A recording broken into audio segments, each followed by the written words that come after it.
Hey there, Philip here from Manning the Fort, and today I want to talk a little bit about the tabletop gaming landscape in 2023.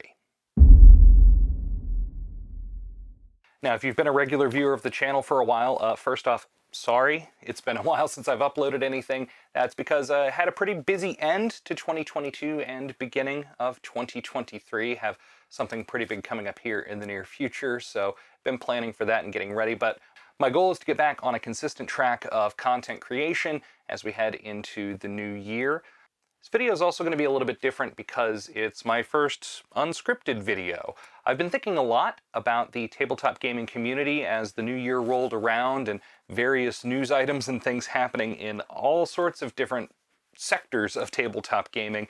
And I think they might end up being more interconnected than we think. I'll get into that in a little bit. But I just wanted to share some of those thoughts and where I see the space going in 2023.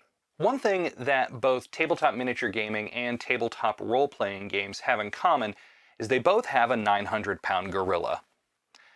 In wargaming, we all know who that is. That's Games Workshop with its Warhammer-based properties.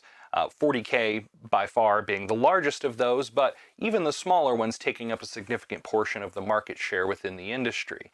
And I think we also know who the big player is over in tabletop role-playing games. It's Wizards of the Coast with Dungeons and Dragons. Now, while both of these industries do have their big players in WotC and Games Workshop, we have to remind ourselves occasionally that there's a huge difference in the scale that we're dealing with. Hard numbers were difficult to come by for a long time because Hasbro famously never posted its earnings from Wizards of the Coast up until fairly recently. But we know that Wizards of the Coast, and which also incorporates things other than D&D, but it is massive in comparison to Games Workshop and to tabletop wargaming as a whole. But especially recently, Wizards has been displaying some behavior that has irked their community.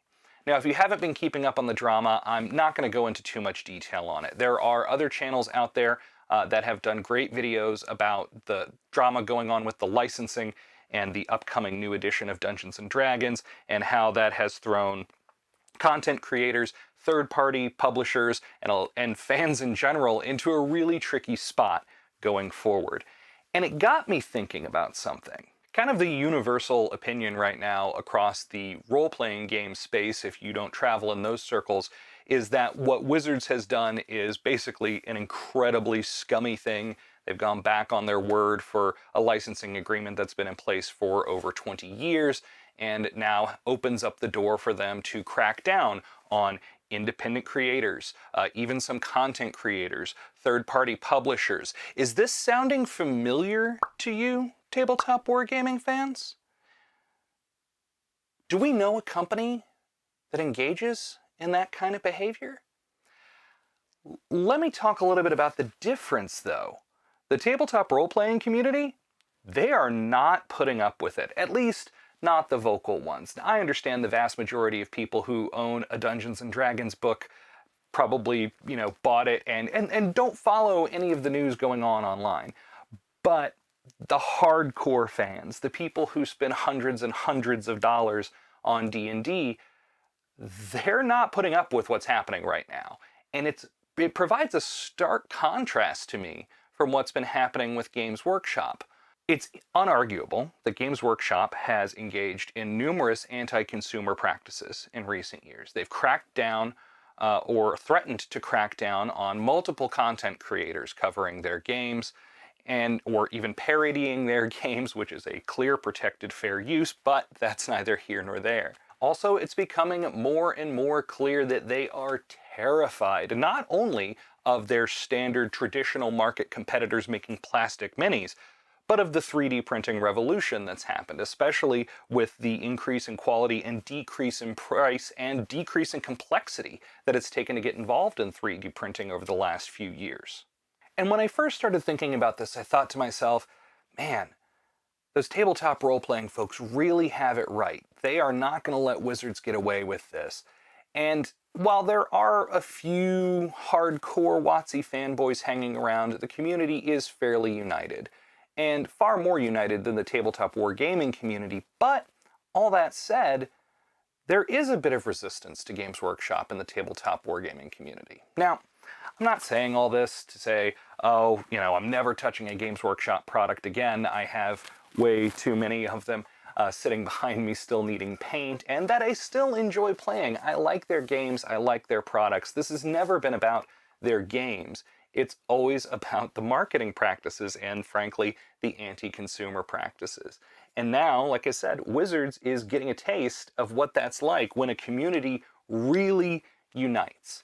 And last year, that's a big part of the reason that I started talking about games from other publishers, both other corporate publishers and indie publishers. 5 Parsecs from Home, Forbidden Psalm, Marvel Crisis Protocol. I have a whole video about solo games, almost all of which are by small indie developers or small indie developers who are then publishing through larger publishers.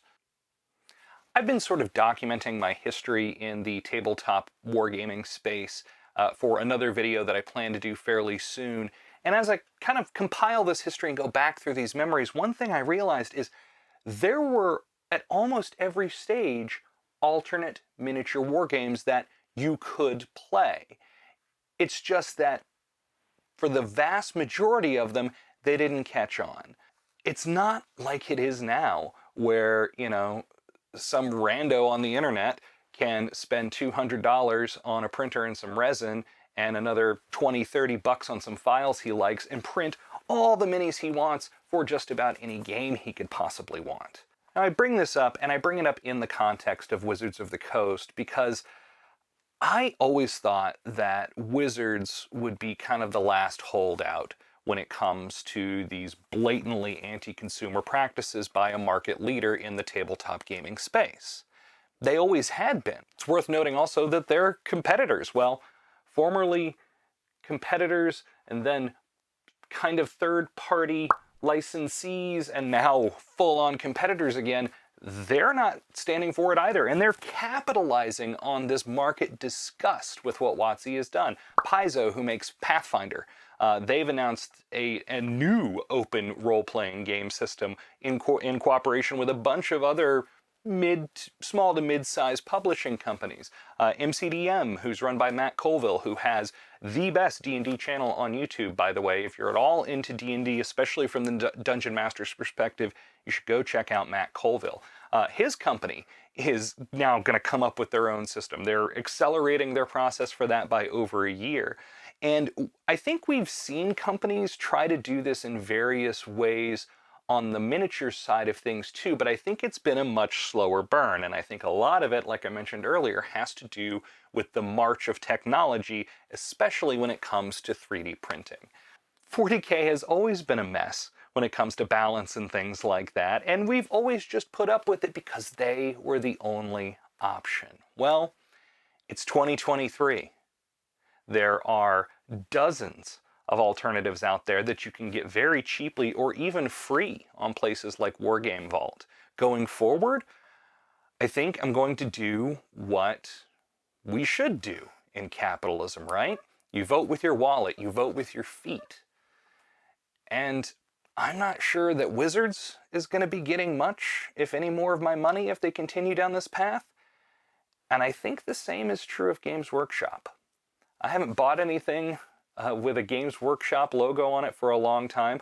Like I said, I still have plenty of 40K and fantasy miniatures, so when I get back to painting videos, you will still see some familiar models if you're here for the Games Workshop content. And I do still like the lore, too, so I might even go back and start doing lore videos again. It's just that we have a choice. If you have any doubt that we have a choice, take a look at what's happening over in the Dungeons & Dragons community.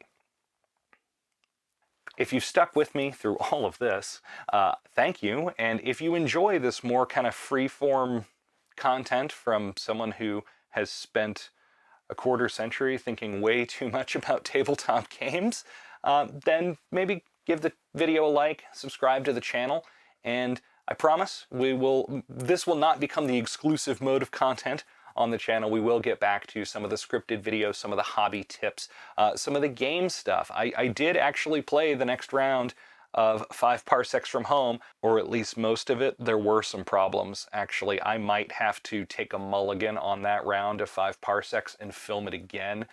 This new camera, I was not as good at using it for that as I thought I was, and there were some problems. I'm also trying to figure out a better space for that kind of video, and I may have to resort to stills for a while because this kind of cantilevered roof situation that I'm in here, this is where all my hobby stuff happens, painting, assembling, and playing these solo games, and it's kind of cramped. And it makes it difficult to put up tripods and do that sort of thing and mount cameras properly and all that jazz. But I am working on a solution for that, so if you're here for the indie game content, there are actually still some other games, both miniatures and role-playing games, that I think I'd like to cover in the future. If that's something that you'd like to see, stick around. And for those of you who have watched all the way to the end, thanks. And remember, vote with your wallet. See you next time.